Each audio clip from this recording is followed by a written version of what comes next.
நாம தினமும் குடிக்கிற தண்ணில, குளிக்கிற தண்ணில கண்ணுக்கே தெரியாத பிளாஸ்டிக் துகள்கள் கலந்திருக்கலாம்னு சொன்னா நம்புவீங்களா? ஆனா உண்மை அதுதான்.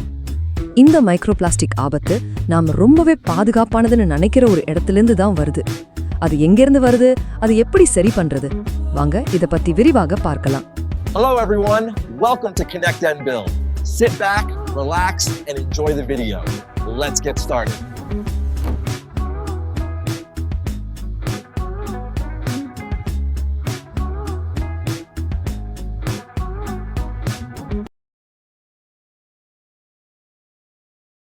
இந்த கேள்வி கேட்கவே கொஞ்சம் அதிர்ச்சியா இருக்குல்ல?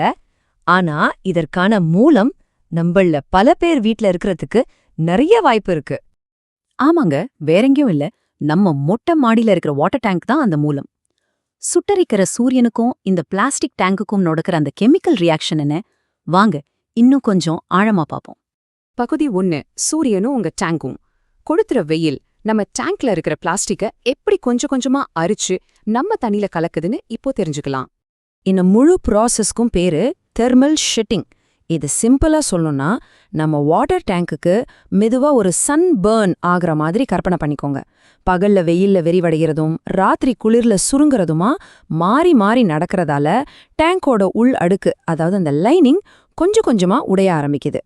இது எப்படி நடக்குதுன்னா, முதல்ல கடுமையான வெயில் பிளாஸ்டிக்கோட மூலக்கூறு இணைப்புகளை பலவீனமாக்குது.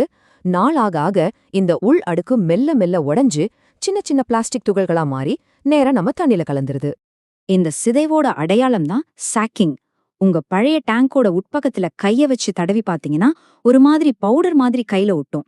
ஒரு காலத்துல வழுவழுன்னு இருந்த அந்த பரப்பு இப்போ சொரசொரப்பா மாறி ஒரு சீஸ் துருவற கருவி மாதிரி வேலை செய்யுது. தொடர்ந்து பிளாஸ்டிக் துகள்களை சுரண்டி தண்ணில கலந்துகிட்டே இருக்கு. சரி, இதனால நம்ம உடம்புக்கு என்ன பிரச்சனை? இந்த மைக்ரோ பிளாஸ்டிக்க நம்ம உட்கொள்றதால என்னென்ன பாதிப்புகள் வரலான்னு இப்போ பார்க்கலாம். இது உங்களை பயமுறுத்துறதுக்கு இல்ல, நம்ம வீட்டை எப்படி பாதுகாப்பா வச்சுக்கலான்னு தெரிஞ்சுக்கிறதுக்கு தான். இங்கதான் அசல் ஆபத்தே இருக்கு. இந்த பிளாஸ்டிக் துகள்கள் வெறும் பிளாஸ்டிக் இல்ல, இது நம்ம ரத்த ஓட்டத்துல கலக்கும்போது நம்ம உடம்போட ஹார்மோன் சிஸ்டத்துல குழப்பத்தை ஏற்படுத்துற ஒரு போலி சாவி மாதிரி வேலை செய்யுது. இதனால ஹார்மோன் சமநிலையில பிரச்சனைகள் வரலாம். ரெண்டாவதா, அந்த சொரசொரப்பான சாகிங் பரப்பு பாக்டீரியாக்கள் செழிக்கா வளர்றதுக்கு ஒரு சூப்பரான இடமா மாறிடுது. மூணாவதா, அது ஒரு காந்தம் மாதிரி செயல்பட்டு பைப்ல இருந்து வர்ற ஈயம் மாதிரியான கன உலோகங்களையும் ஈர்த்து அதையும் நம்ம தண்ணியில கலந்து விட்டுடும். நல்ல விஷயம் என்னன்னா, இவ்ளோ பெரிய பிரச்சனைக்கு ஒரு ரொம்ப சிம்பிளான தீர்வு இருக்கு. அது ஒரு 2 பகுதி தீர்வு தான். ஒன்னு நம்ம டேங்க பாதுகாக்கிறது, இன்னொன்னு நம்ம தண்ணிய வடிகட்டுறது. இங்க பாருங்க, இடது பக்கம் இருக்கிறது ஒரு பாதுகாப்பு இல்லாத டேங்க். அதுல தண்ணி சூடாகி தெர்மல் ஷட்டிங் நடக்குது. ஆனா வலது பக்கம் பாதுகாப்பு கவசம் போட்ட டேங்க பாருங்க, தண்ணி எப்பவும் குளிர்ச்சியா இருக்கு. இதனால பிளாஸ்டிக் சிதைவடைகிற அந்த செயல்முறையே கிட்டத்தட்ட நின்னு போயிடுது. உங்க டேங்குக்கு ஒரு ரிஃப்ளெக்டிவ் இன்சுலேஷன் ஜாக்கெட் போடுறது மூலமா கிட்டத்தட்ட 98% வெப்ப ஆற்றலை தடுத்துட முடியும். இது ரொம்ப எளிமையான, செலவு கம்மியான ஒரு வழிமுறை. அதோட உங்க டேங்கோட மூடி யூவி ரேட்டடா, அதாவது சூரிய கதிர்களால சேதமடையாத வகையா இருக்கானோ, நல்லா இறுக்கமா மூடி இருக்கானோ செக் பண்ணிக்கோங்க. சரி, டேங்குக்கு கவசம் போட்டா புதுசா பிளாஸ்டிக் துகள்கள் உருவாகிறத நிறுத்திடலாம். ஆனா ஏற்கனவே பைப்லைன்ல இருக்கிற துகள்கள் என்ன பண்றது?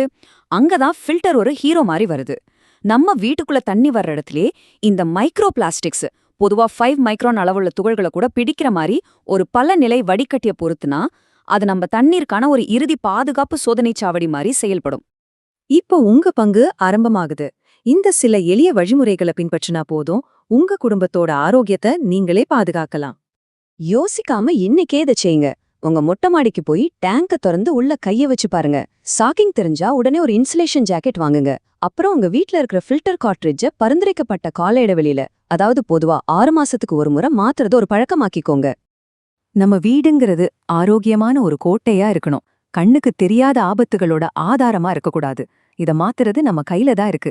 இந்த தகவல் உங்களுக்கு உதவியா இருக்கும்னு நம்புறேன். இதை உங்க குடும்பத்தினர் கூடவும் நண்பர்கள் கூடவும் பகிர்ந்துக்கோங்க.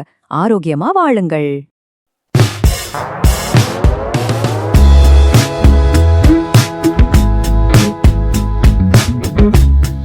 Like, share